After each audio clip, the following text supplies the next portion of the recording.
Hello mga bibig! Welcome back sa ating bagong YouTube channel. Ito ang pinakamaingay ngayon YouTuber sa balat na YouTube. Ako si Kabibig, maglebag-lebag na ta with evidence. Ako grupo na Mike Defensor, Chavit Sinson, Atty. Topacio, Atty. Jing Paras, Katibinag. Parang hindi na sila magsasampa ng impeachment case laban kay BBM. Sabi ng mga supporters, ano ba, naduwag ba kayo? Natakot ba kayo? Or sumuko na ba kayo dahil hindi tinanggap yung impeachment complaint nyo kay BBM? Ngayong araw to kabibig, tinanggap ni Garafel ang impeachment case ng Makabayan Black. At marami mga supporters ang naghihintay na ang grupo ni na Mike Defensor ay pupunta sa Kongreso para isumiti din ang kailang impeachment case laban kay BBM. Sabi na nga ng iba, ito daw yung legit na impeachment case laban kay BBM at talagang may laban ito. At talagang pwede itong makapagpatalsik kay BBM, makapag-impeach kay BBM. Pero nagsalita na ngayon si Mike Defensor na parang hindi na sila magsasampa. Uy, ano nangyari? Akala natin marami sila mga ebidensya, ng mga USB pa ang pinag-uusap-usapan nila. 'Di ba? So ano ba ang plano ni na Mike Defensor? Saan sila pupunta ngayon? Kasi alam naman nila na iba ang takbo ngayon eh. So ito kabibig ha, may nakita akong video kabibig kung saan nagsalita si Mike Defensor hinggil dito kung ano ang kailang options. Sabi niya ito, we have other legal options.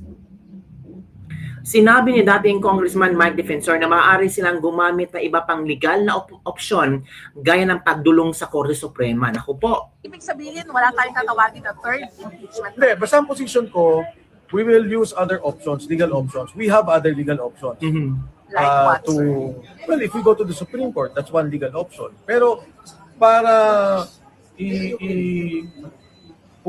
pumunta pa ako dito and di ba, makisali pa ako dun sa muro-muro, hindi na ako pagagawin yun.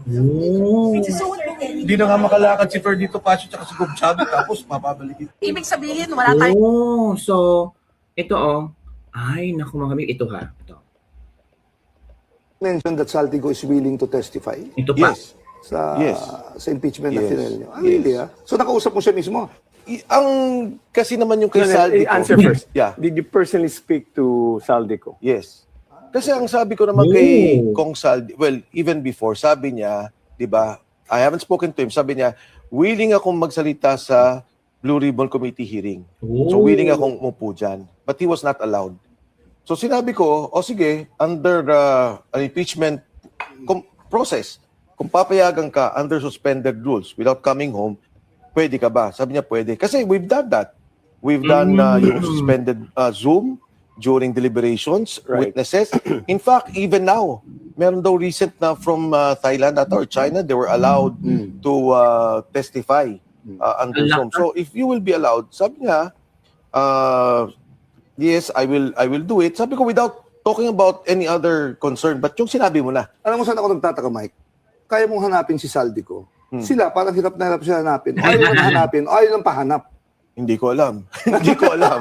Hindi ko alam. Hindi nga, di ba? Ako naman, yung pagkakausap ko sa kanya is through an intermediary. So not directly. Not directly. So not it's not a directly. personal conversation between you and Saldico? Oh, yeah. Yes. You did? Yes. But somebody intermediated To be- and connected the both of you? Yeah. To be specific about it, kayo nag-usap sa telepono, then I was able to talk. Speakerphone, yeah. So nakausap ni Mike Defensor si Zaldico. Ito pa kabibig Testify. mga... But those allegations, Ito pa. but those allegations you're saying has nothing to do with the president. Well, it does. No. The thing with the president is your allegation is using unfavorable Saldico's allocation. testimony. No. Saldico's testimony that may kumita si presidente. That's the only thing Kasama that yun. will connect the president to this controversy. Well, I don't think it's connected eh.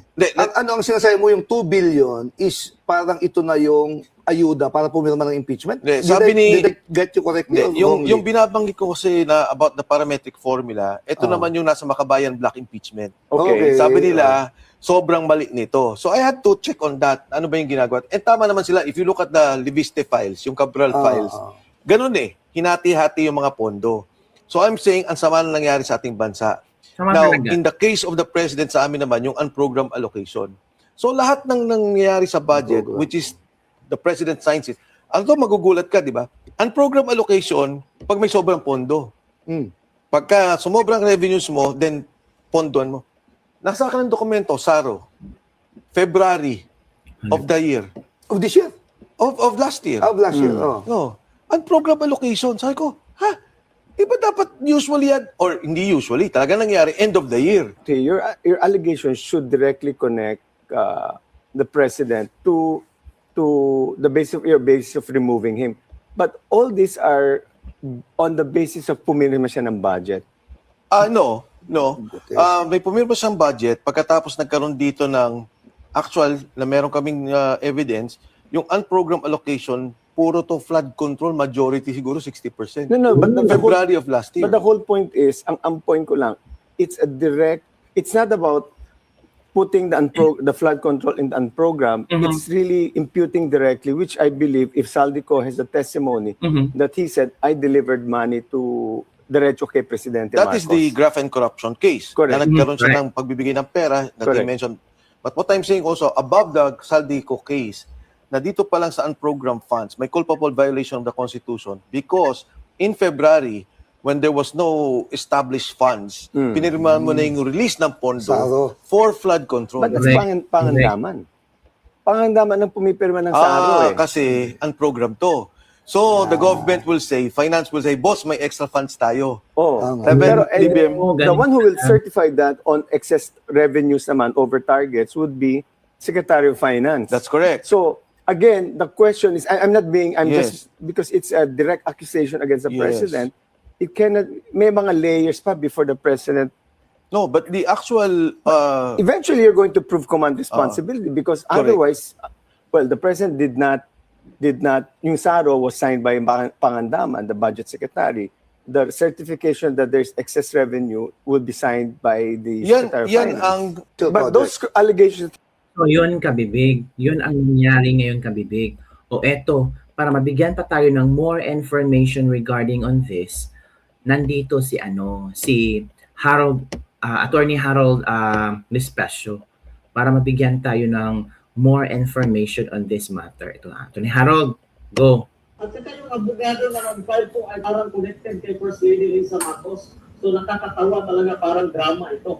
Nakakatawa, parang drama, hindi natin alam kung comedy o drama ito pero nakakainis. Nevertheless, affiliated sa kanila yung abogado, ang pangit, bulok talaga. Nakita namin yung complaint, walang Grabe. kwenta. Iniinsulto ba Grabe tayo ng tao na ito? Miss Iniinsulto ba ang taong bayan? Yeah. Ganito ang gusto nilang kalidad. Ito ang gusto nilang paandarin para itry ang ating presidente. Alam natin lahat na malawakan ang nangyaring pagnanakaw. Alam natin na sila ang gumawa ng pagnanakaw. Panahon na para i-bring sila to account. At ang tanging paraan lamang yan ay magkaroon ng isang competent team na mag-submit at mag-prosecute ng isang maayos na impeachment complaint. Attorney, numbers game ang impeachment complaints. Ang impeachment, no? Numbers game. Pero evidence-based din naman. So ano ang nakikita niyo po? Kasi posible bang nag-iisip na rin ngayon ang mga congressmen? Yes, more than a numbers game, it's a people's game. Ang buong Pilipinas ngayon ay naniniwala na sila ang may kasalanan. Meron ng ebidensya. Ang kulang na lamang ay gawin natin yung formal na proseso para Yan na. tanggalin natin ang ulo ng korupsyon na ito. Kapag sinabi mong culpable violation of the Constitution, ibig sabihin, alam niya at sinadya niyang i-violate ang Constitution. Isang example, unprogrammed appropriations. Ayon sa Constitution, dapat nakaspecify kung ano yung appropriations, saan nanggagaling na fund, at ano ang magti-trigger. Pero ano ang ginawa niya? Napaka-general ng appropriations, hindi specific. Labag yan sa Constitution. Hindi sinabi kung saan manggagaling yung fund. Bagkus, ang ginawa nila, ninakaw nila yung fund mula sa PhilHealth at mula sa PDIC. At ganoon din, walang nakalagay na mga trigger. Ibig sabihin, sadyang linabag nila yung Constitution para makapagnakaw, which brings us sa second, graft and corruption. Inamin ni Saldico na yun yung modus operandi nila para makakuha at mag-distribute ng kickback among themselves. 2 billion SOP every month sa Malacanang. 57 billion na dinideliver doon sa fourth part. Mali-maleta, in-identify niya lahat ng tao. Ngayon, ano ang palusot ni BBM? AI daw yung statement ni Zaldi. Kung baga, nasa korte tayo, nagkaaminan na merong malawakan Yan na daya, nga eh. nagkaaminan Sige, na Atty. Harold. kung sino yung mga involved. Hanapin Kilala mo. natin yung grupo. Zaldi, si Romualdez, si BBM. Ang problema na lang ngayon ay nagtuturoan sila. Kumbaga, kung nasa korte tayo, yung credibility na lang ni Zaldi versus yung credibility ni BBM ang issue. Ngayon, sino ang mas paniniwalaan mo? Yung isang tao na detalyado ang kanyang kwento, specific, mukhang nagtutugma lahat ng kwento, o yung isa na ang depensa lamang ay AI? Kapag nas credible si Zaldico, pasok ka agad yung graft and corruption bilang maliwanag na ground doon sa impeachment, tanggal ka agad si BBM. Convicted ka agad siya on the ground of graft and corruption. Yung una na final nung Monday, napakahina, napakaikli. Merong mga general allegations, pero nasan yung proof? Nasan yung mga attachment?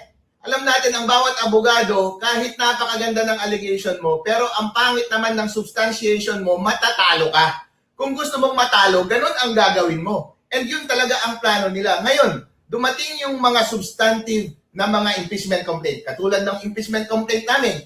Kami yung pinakabigatin na grupo na gumawa ng impeachment complaint. Kasama natin si Manuel Luna na attorney. Successful impeachment yung ginawa niya sa COMELEC Commissioner Bautista before. Nandyan si Mike Defensor, siya yung endorser ng impeachment ni ERAP. Nandyan si Chavit, dahil siya yung instrumental ng pagkatanggal kay ERAP noon. At nandyan din si Ferdinand Topacio, #1 political lawyer sa Philippines. Ilang araw namin pinaghirapan to. Mali-maleta ang aming impeachment complaint. Napakalinis, napaka-comprehensive, napakabigat dahil make sure namin na mako-convict talaga sa lahat ng counts and charges si BBM para matanggal siya sa pwesto. Tapos anong gagawin nila? Ayaw nilang tanggapin. Meron ba silang kinakatakot? Hindi na nila tinanggap yung Makabayan, hindi na rin nila tinanggap yung sa grupo namin. Ang gagawin nila, first thing sa Monday, mamadaliin nila, i-refer ka agad nila sa Committee on Justice para yung mga susunod na complaint for impeachment hindi na tatanggapin. Tandaan natin, sabi ng Supreme Court, merong sinasabi sa ating konstitusyon na once na-file na yung impeachment at nag-take action na yung Congress, ay hindi na pwede within 1 year na mag-file ng susunod na impeachment complaint. Ngayon, mag-i-start lamang yung bar kapag refer na sa Committee on Justice on Monday yung impeachment complaint. Kaya after Monday, barred na tayo from filing impeachment complaint kapag refer na nila yon sa Committee on Justice. Kaya dapat may file natin to before Monday! Ngayon, kung nakalusot lang yung unang impeachment lang, yung walang kwentang impeachment, hindi talaga under yung impeachment laban kay BBM. Dismiss ka agad yun. Kahit yung impeachment complaint lang namin, ang i-refer ninyo sa Committee on Justice, ipepresenta namin yung mga pinakamagagaling na mga abogado at napakagandang witness, si Zaldico. Bakit kaduda-duda ang unang impeachment po na ipinail? Although nag-allege siya, pero nasan yung mga ebidensya mo? Nasan yung mga dokumento mo? Nasan yung mga USB attachment mo ng mga video, ng mga statements? Nasaan yung mga proof? Kapag ikaw ang abogado, alam natin na ang alegasyon na hindi sapat. Kahit maglagay ka dyan, pero ang hina mo naman mag-discuss, ang hina mo naman mag-argue, ang hina mo naman magpresenta ng ebidensya, sinasadya mo talagang matalo yung kaso. Kaya mahalaga na makakuha ka ng magaling na abogado every time na nagtatrial ka dahil baka matalo ka kapag mahina yung presentasyon mo ng iyong kaso. Hindi sapat na nag-submit siya ng complaint, na nag-allege siya ng mga grounds, pero dapat maayos ang presentasyon at mataas yung kalidad ng kanyang ebidensya. Hindi tayo makakaasa na mataas yung kalidad ng ebidensya kung 15 pages lamang yung complaint. At saka yung abogado na So yun, kabibig narinig natin si Attorney Harold Respecio. Ito yung statement niya noong last week mga kabibig. Last week yung statement niya. Pero ngayon, asa nabasa natin kay Mike Defensor na di umano yung sabi niya na parang na sila parang uurong na yata sila. Oo. Mike Defensor ay naituloy ang impeachment versus BBM. So, i-share ko sa inyo kabibig itong news na ito. Ano kaya ang feeling ni Attorney Harold Respecio? So, sabi dito mga kabibig, hindi na umano nais pang maghain ng impeachment complaint ng dating mambabatas na si Mike Defensor laban kay Pangulong Bongbong Marcos. Ito ay matapos silang mabigo na ihain ikatlong impeachment complaint kasunod ng hindi pagtanggap ng Office of the Secretary General ng Kamara dahil wala si Sec. Gen. Cheloy Garafil. Sa isang panayam, sinabi ni Defensor na nagkakaroon sila ng pagpupulong hinggil dito kasama ang kanyang mga kagrupo. Para sa kanya, raw, ayaw na niya ituloy pa ang paghain ng reklamo. Paliwanag niya, hindi naman ito dahil sa ayaw niya nang isulong pa ang impeachment, pero nakikita umano kasi niya na tila na i-refer na sa Speaker's Office ang unang impeachment complaint na na-file laban sa Pangulo. Ang defensor, naniniwala pa ang kanyang mga kasamahan na kailangan pang mag-file pero para sa kanya ay tila baliwala lang ang kanilang ginawa. Oh. So, yun kabibig, yun ang statement ni Mike Defensor. Kay kabibig, ano ang inyong statement regarding this? Agree ba kayo kay Mike Defensor na parang useless na rin ang kailang impeachment case laban kay BBM? Comment down below and don't forget to like, subscribe, and share this video. Bye everyone. See you next time.